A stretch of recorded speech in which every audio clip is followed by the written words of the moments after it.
अस्सलाम वालेकुम नाज़रीन, आप देख रहे हैं जोत न्यूज़ और मैं हूं एम एल आरिक डेली इशूज़ के साथ। नाज़रीन, दो खबरें हैं और उस पर बात करेंगे। एक तो इमरान खान साहब से रिलेटेड है और दूसरी खबर है अपना सिविल ब्यूरोक्रेसी के साथ, उस खबर का अहम ताल्लुक है।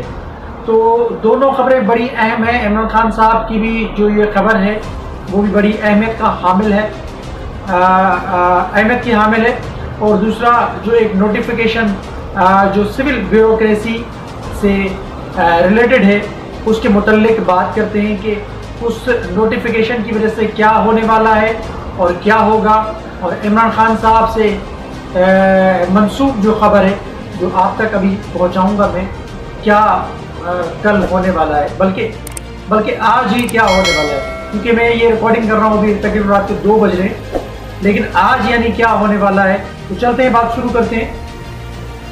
सबसे पहले तो देखें, इमरान खान साहब पेशावर में हैं। उन्होंने पेशावर में तकरीबन अपना 25 मई जो उनका एक लॉन्ग मार्च था, उसके बाद उनका क़याम मुसलसल आज जैसे 5 तारीख हो गई है, 5 तारीख ये और अपना 6 दिन वो 25 और 6 31 और 5 ये हो गया तकरीबन 11 दिन इमरान खान साहब ने क़याम किया पेशावर में। और पेशावर में क्यों क़याम किया? क्योंकि इमरान खान साहब को खतरा था। खतरा किससे था? खतरा किन लोगों से था? खतरा था अपना राना सनाउल्लाह से। राना सनाउल्लाह ने धमकियां दी थी, यानी फेडरल गवर्नमेंट की जानिब से इमरान खान साहब को धमकियां भी मिल रही थी और उनको गिरफ्तार करने का भी प्लान बनाया गया था और खदशा था कि इमरान खान को नजरबंद किया जाएगा, ताकि वो जो एक मूवमेंट चला रहे हैं, वो एक साजिश का एक बयानिया जो लेके चल रहे हैं उसको कम किया जाए और इस हुकूमत के खिलाफ जो वो प्रोपेगेंडा कर रहे हैं बकौल उनके, यानी इस हुकूमत के खिलाफ वो जो रोडों पे सड़कों पे निकल रहे हैं और अवाम को मोबिलाइज कर रहे हैं इस हुकूमत के खिलाफ, उसको रोकने की कोशिश की जाएगी। अगर वो बंद रहेंगे तो जाहिर सी बात है फिर ही ये मुमकिन है। अदरवाइज इमरान खान साहब अगर जलसे करेंगे, रैलियां करेंगे, जुलूस करेंगे, तो जाहिर सी बात है फिर वो मोमेंटम जो है जिसको उन्होंने बरकरार रखा था इमरान खान साहब ने, और अभी वो बरकरार रखे हुए हैं, तो इसी वजह से वो पेशावर में क़याम उन्होंने किया। और पेशावर के अंदर खैबर पख्तूनख्वा की आवाम को उन्होंने गरमाया है, उनको उन्होंने तैयार किया है कि इस हुकूमत के खिलाफ जो मैं अगर दोबारा लॉन्ग मार्च की कॉल दूंगा तो क्या आप मेरे साथ खड़े होंगे या नहीं। बहरहाल वहां से वो निकले, आज निकलने वाले हैं और आज वो इस्लामाबाद पहुंचेंगे। लेकिन इससे इस्लामाबाद तो आ रहे हैं, उसके साथ साथ एक अहम खबर है और बड़ी खतरनाक खबर है जो बाबर अवान जो अपना वजीरे अपना कानून भी रह चुके हैं और तहरीक इंसाफ के रहनुमा है, उन्होंने एक अपना वीडियो बयान जारी किया है जो इमरान खान साहब की जान से रिलेटेड है। इमरान खान साहब की जान को खतरा है उन्होंने कहा है, और उन्होंने एक खदशा जाहिर किया है कि इमरान खान साहब के लिए अपना स्नाइपर शूटर जो हैं, जो अपना मर्डर करने वाले हैं, यानी जो टारगेटेड ऑपरेशन करते हैं, ऐसे इस किस्म के गुल्लू भट्टों की तर्ज के जो पुलिस वाले हैं, जो पंजाब पुलिस वाले हैं, वो इस्लामाबाद की पुलिस की वर्दियों में बनी गाला के इर्द गिर्द मंडला रहे हैं। और उनका कहना है बाबर अवान का कि हो सकता है कि धावा बोल दिया जाए आज रात को या कल रात को। उन्होंने कहा है, उन्होंने पूरी कौम को और इदारों को कहा है कि इमरान खान साहब की जान को खतरा है। 24 से 48 घंटे उन्होंने अहम करार दिए हैं, क्योंकि इमरान खान साहब के लिए स्नाइपर शूटर्स तैनात किए जा रहे हैं। इमरान खान साहब को मरवाने की कोशिश की जाएगी। तो क्या ये मुमकिन है इमरान खान साहब को मरवाया जाए?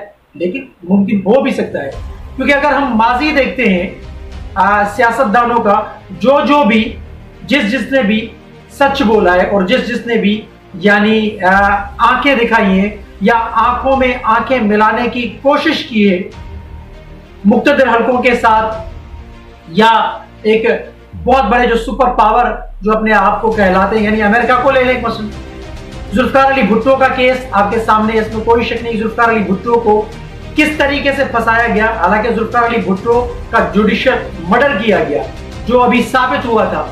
जुल्फिकार अली भुट्टो को एक झूठे कत्ल के मुकदमे में फंसवाया गया और जुल्फिकार अली भुट्टो को फांसी दिलाई गई, क्योंकि जुल्फिकार अली भुट्टो हकीकी माना में अमेरिका के खिलाफ था। जुल्फिकार अली भुट्टो ने एटमी कुव्वत पाकिस्तान को बनाया। जुल्फिकार अली भुट्टो ने अपना इस्लामी कॉन्फ्रेंस की, इस्लामी ममालिक को इकट्ठा करने के लिए एक बहुत बड़ा किरदार अदा किया, रोल प्ले किया। और वर्ल्ड इस्लामिक बैंक जो है वो यहाँ पर अपना उसका कयाम पाकिस्तान में करने जा रहे थे। और सऊदी अरब को, तुर्की को, अपना शाम को, ईरान को और अपना फलस्तीन को, इन सबको मिला के, यानी जो भी पाकिस्तानी ममालिक थे, जो उस वक्त ताकतवर ममालिक थे, उनको साथ लेके जुल्फिकार अली भुट्टो अमेरिका के खिलाफ यानी खड़े हुए थे। तो उनके खिलाफ क्या हुआ, उनको फांसी दिलाई गई एक झूठे मुकदमे के अंदर। और क्या हुआ, कुछ भी नहीं हुआ। इसी तरह से अपना लियाकत अली खान को गोली मार दी गई अपना जिना बाग में, रावलपिंडी के अंदर। वो भी आपके सामने क्या हुआ, कुछ भी नहीं हुआ। और किस तरीके से एक सिटिंग प्राइम मिनिस्टर को गोली का निशाना बनाया गया। फिर उसके बाद आते हैं तो हम बेनज़ीर भुट्टो साहिबा का जो केस है, बेनज़ीर भुट्टो को किस तरीके से पहले कराची 18 अक्टूबर कराची के अंदर बेनज़ीर के ऊपर एक अटैक करवाया गया, जिसमें मोहतरमा बेनज़ीर भुट्टो शहीद होने से बच गई। लेकिन फिर क्या होता है कि 27 दिसंबर 2007 को रावलपिंडी जिना बाग के अंदर बेनज़ीर साहिबा जलसे के बाद वो बाहर आती हैं, तो उनको किस तरीके से गोलियों का निशाना बनाया जाता है। और इसी किस्म की साजिश यानी की गई। वो उसमें जैसे अभी बाबर अवान कह रहे हैं कि एक टारगेटेड जो स्नाइपर शूटर है उनको तैनात किया गया है इमरान खान साहब की, इमरान खान साहब को कत्ल करवाने के हवाले से। तो इमरान खान को कत्ल करवाया जा सकता है। ये एक बहुत बड़ा खतरनाक एक बहुत बड़ी खतरनाक खबर है। और अगर ऐसा होता है तो मुल्क की सूरत हाल बिगड़ जाएगी। और जाहिर सी बात है, इसके साथ साथ शेख रशीद ने कहा है कि मैं इमरान खान साहब की वजह से, मुझे इमरान खान साहब की वजह से यानी फौज मेरे से नाराज है, और अगर वो नाराज होती है तो भले हो, लेकिन मैं इमरान खान के साथ हूँ। और अगर इमरान खान साहब के खिलाफ कुछ किया गया, अगर इमरान खान को कुछ भी किया गया, तो कराची से लेकर खैबर तक अवाम का समंदर होगा। और आप सोच भी नहीं सकते कि क्या होगा। ये मुल्क फिर अवामी समंदर में तब्दील हो जाएगा। और उसके बाद क्या होगा आप सब जानते हैं। यानी एक बहुत बड़ा खतरनाक एक माहौल है आइंदा आने वाले जो 24 से 48 घंटे बकौल अपना बाबर अवान के। और जो ये खबर आई है तो उस पर अब देखना ये कि आया कि ये इमरान खान साहब के मुतल्लिक एक अफवाह है या हकीकी माना में इमरान खान के लिए ये थ्रेट्स हैं। और अगर इमरान खान साहब के लिए थ्रेट्स हैं तो इस हुकूमत को चाहिए तो उनकी सिक्योरिटी में इजाफा करे। हालांकि उन्होंने लाहौर हाई कोर्ट से एक अपना कबल अज़ वक्त गिरफ्तारी जमानत भी करवा ली, लेकिन उसके बावजूद अगर ऐसा होता है तो इस हुकूमत के तरफ उंगलियां जाएंगी। और जाहिर सी बात है, जो इमरान खान साहब के साथ टकराव में इदारे हैं उन पर भी उंगलियां उठेंगी। अमेरिका करे या ना करे कुछ, बहरहाल इन पाकिस्तान के अंदर जो इदारे हैं उनके खिलाफ भी उंगलियां उठती हैं। अब आते हैं कि एक नोटिफिकेशन जो 2 तारीख को जारी किया गया वजीर आजम पाकिस्तान मियां शहबाज शरीफ की जानिब से, उस का ताल्लुक सिविल ब्यूरोक्रेसी से, क्योंकि इंटेलिजेंस ब्यूरो जो है उसके पास ये अख्तियार था पहले सिविल ब्यूरोक्रेसी की स्क्रूटनी करने के हवाले से, स्क्रीनिंग करने के हवाले से क्या है कि वो सही है, उसमें जो भी यानी अपना ऐसा कह लें कि आप ग्रेड 5-6 से लेकर ग्रेड 22 तक के जो अफसरान हैं उनकी स्क्रूटनी पहले इंटेलिजेंस ब्यूरो करती थी, लेकिन अब उसके अख्तियारात ISI को दिए गए इस नोटिफिकेशन के तवज्जुह से। ये नोटिफिकेशन आपके सामने स्क्रीन पे चल रहा है। यह नोटिफिकेशन 2 तारीख का है, लेकिन ये कल रात से सोशल मीडिया की जीनत बना हुआ है। सोशल मीडिया के ऊपर इस पर बहस चल रही है। ये कहा जा रहा है कि फौज को नून लीग की हुकूमत घसीट के सियासत में ला रही है और सिविल इदारों के अंदर फौज को एक रास्ता मुहैया कर रही है कि वो मुदाखलत करे। हालांकि फौज के तर्जुमान ने खुद कहा है, मेजर जनरल बाबर इफ्तिखार साहब ने, कि हमें सियासत में ना घसीटा जाए और हमारा कोई रोल नहीं है सियासत के अंदर, लेकिन इंटेलिजेंस ब्यूरो के अख्तियारात को कम करके, यानी उनको महदूद किया गया है सिर्फ और सिर्फ कि आप इंटेलिजेंस इकट्ठी करेंगे, जो जलसे जुलूस हैं इस किस्म के हवाले से आप मालूमात इकट्ठा करके हमें देंगे, लेकिन जो सिविल सर्वेंट्स जो हैं, यानी जो ब्यूरोक्रेसी है, सिविल ब्यूरोक्रेसी है, उनके मुतल्लिक जो भी इंफॉर्मेशन होगी या उनका चेक एंड बैलेंस जो होगा, उनकी स्क्रूटनी जो की जाएगी, हालांकि वो करप्ट हैं नहीं है, उनका बैकग्राउंड क्या है, वो कहां से बिलोंग करते हैं, उनका ट्रैक रिकॉर्ड क्या है, ये सारी मालूमात अब ISI के तवस्सुस से की जाएगी। और यानी इससे तो डायरेक्टली मुदाखलत होगी, और इससे मुझे लग रहा है कि डायरेक्टली ये अपना मुतनाज़ा बनाया जा रहा है फौज के एक बहुत जबरदस्त इदारे को जो ISI है। ISI पाकिस्तान के लिए बहुत जबरदस्त तरीके से काम करता है। जो बैरूनी मुदाखलत होती है, बैरूनी कुव्वतों की जो साजिश होती है, जो पाकिस्तान दुश्मन जो कुव्वतें काम करती हैं, ISI का काम है उनके खिलाफ काम करना, इंटेलिजेंस इकट्ठी करके और अपना एक बर वक्त कार्रवाई करना, इनिशिएटिव लेके उनको अपना कैफरे किरदार तक पहुंचाना।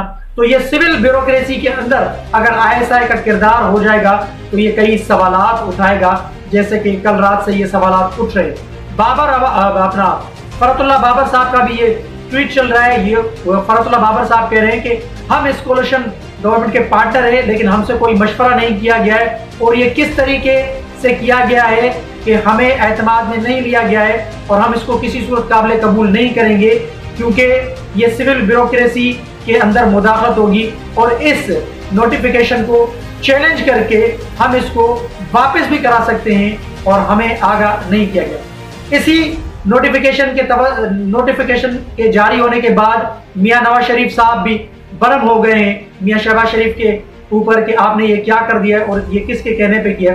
तो बहरहाल मकसद कहने का ये है कि ये जो नोटिफिकेशन है, इसकी वजह से मजीद जो फौज का इदारा है वो मुतनाज़ा होगा, और सिविल ब्यूरोक्रेसी के अंदर एक कश्मकश की कैफियत होगी, अजीब कैफियत होगी। आया कि वो काम कर सकेंगे या नहीं, उनके अंदर एक खौफ आ जाएगा कि हम क्या करें क्या ना करें।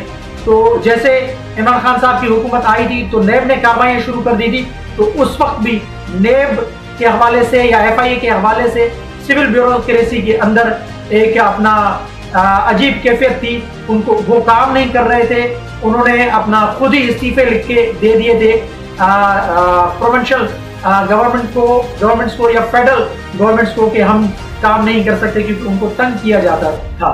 तो अब ये अगर ISI को ये सारे मामला दिए गए हैं तो इससे तो मजीद यानी एक अजीब किस्म का माहौल होगा और मुतनाज़ा होगा। जैसे मैंने कहा कि जाहिर सी बात है एक टकराव की सूरत हाल होगी, सिविल और अपना आर्मी जो हमारा इदारा है, जो ISI का इदारा है, उनके माबैन हो सकता है कि टकराव की सूरत हाल। लेकिन इस गवर्नमेंट जो मुस्लिम लीग नून की है उसके ऊपर कई सवालात उठ रहे हैं। उन सवालातों का जवाब मुस्लिम लीग नून को देना पड़ेगा हर सूरत में, क्योंकि मुस्लिम लीग नून का ये नारा था, और मुस्लिम लीग नून का नारा ये था कि वोट को इज्जत दो, और फौज का किरदार जो है वो पॉलिटिक्स के अंदर नहीं होना चाहिए। तो इस नोटिफिकेशन के बाद लग रहा है तो कोई खिचड़ी पक रही है, और पर्दे के पीछे एक बहुत बड़ा खेल खेला जा रहा है। और वो क्यों खेला जा रहा है, इसमें कौन कौन मुलविस हैं, इसका इन सवालों का जवाब तो नून लीग ही